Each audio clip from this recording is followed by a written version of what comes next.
On retrouve avec plaisir Guillaume Van der Schaak. Bonjour Guillaume. Bonjour Adrien. Le rédacteur en chef de Sprint Magazine qui est là donc pour nous détailler le programme du week-end. On parlera bien sûr de football avec le LOSC qui affronte le Paris Saint-Germain demain après-midi.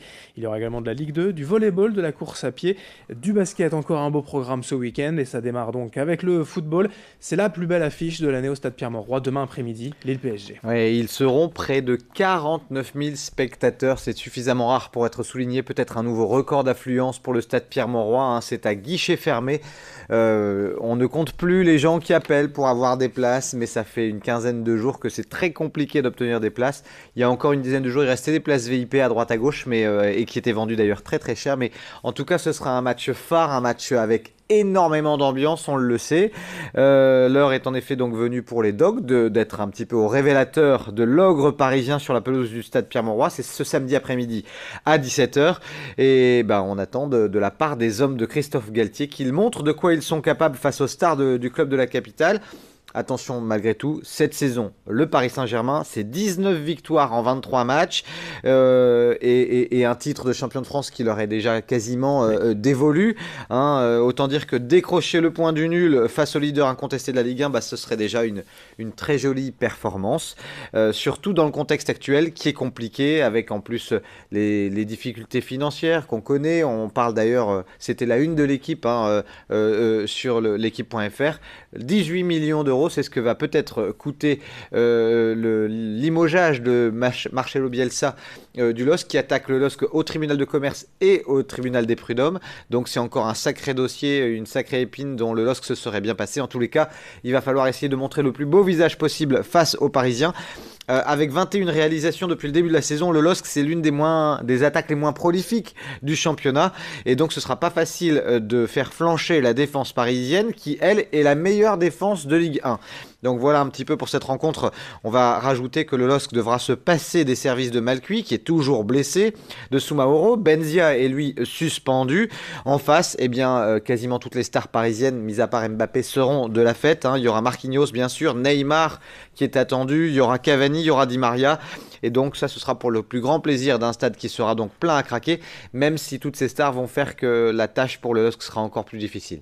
Bien, après nous avoir présenté le tableau, ça s'annonce compliqué pour les Dogs. Vous y croyez tout de même à un exploit des Lillois, Guillaume ?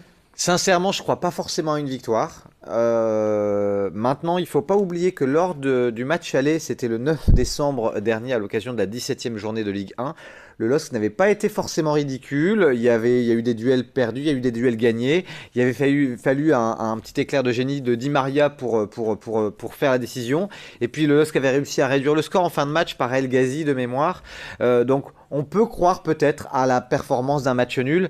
Maintenant quand même, ça joue vite, ça joue technique. J'ai un peu peur qu'à un moment donné, la défense lilloise, qui a souvent été panier percé sur certains matchs cette saison, soit dépassée face aux stars du PSG. En tout cas, vous l'avez dit, le match se jouera à guichet fermé. Ce sera très certainement la seule fois de l'année où le stade Pierre-Mauroy fera le plein. C'est évidemment face aux stars du PSG. On enchaîne en Ligue 2 avec le programme pour Valenciennes et pour Lens. Alors Valenciennes reste sur une bonne victoire en déplacement à l'extérieur à Niort.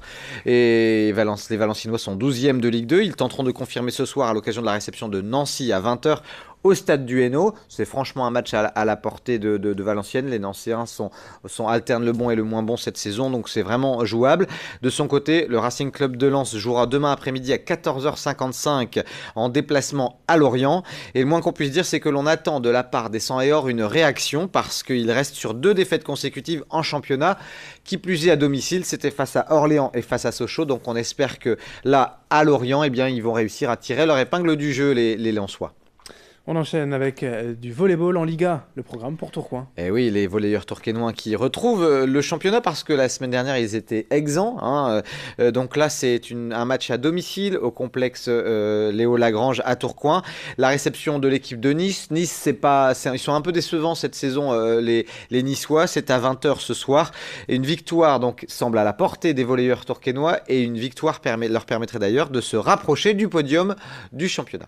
C'est ce soir, donc à 20h, vous l'avez dit, à Tourcoing. On enchaîne avec la course à pied. Oui, et plus les jours rallongent, plus on approche du printemps, plus tout doucement, eh bien, le calendrier des courses hors stade se garnit. Ce week-end, il y en avait 5 ou 6 dans toute la région. J'en ai sélectionné 2.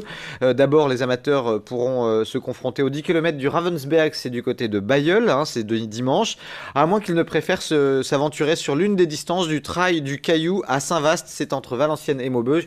Il y a un 34 km, il y a un 12 km et puis il y a un trail plus court. En tout cas, c'est une épreuve qui n'est pas facile au Trail du Caillou et ça mérite de toute notre attention. Je le disais en introduction, il y a une belle page basket et également un beau programme ce week-end. Oui, alors que le Portel en Pro A sera en déplacement à Strasbourg, ce sera très difficile parce que Strasbourg c'est le 2e du classement. Eh bien c'est l'inverse pour le BCM qui va recevoir Boulazac qui lui est avant-dernier, donc c'est le choc des extrêmes.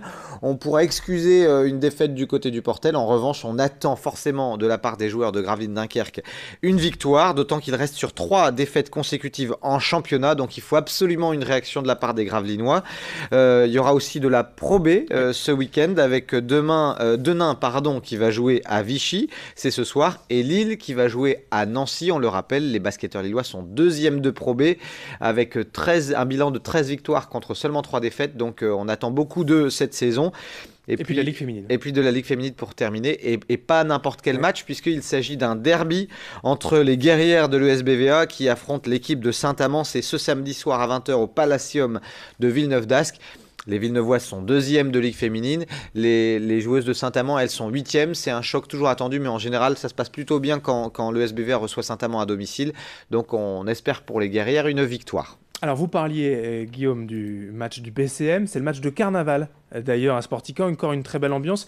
Et je vous propose de découvrir le maillot du carnaval 2018. Vous voyez sur cette image encore beaucoup de couleurs. Alors les joueurs n'auront pas forcément les boas et les perruques, mais c'est quand même très coloré et ça promet une belle ambiance également. Oui, d'ailleurs, ce week-end, à l'occasion de ce match, eh bien, le BCM Gravelines Dunkerque fait chapelle, oui, comme on dit dans le carnaval. Donc ils invitent tous les supporters à boire un coup et c'est ça va être un match très haut en couleurs et on espère que ça va pousser le BCM à réagir après une série difficile. Voilà, le match du carnaval à ne pas manquer à Sportica, ce sera donc, vous l'avez dit, face à Boulazac demain. Merci Guillaume pour toutes ces infos. Et bon week-end. Bon week-end à tous, on se retrouve lundi pour débriefer. J'avais juste oublié une petite info, c'est que dimanche à Auby, il y aura les régionaux de cross. Voilà. Eh bien voilà, c'est noté, c'est dit. Merci et Guillaume, merci à vous de nous avoir suivis. Très bon week-end à vous également. Et dans un instant, l'info continue.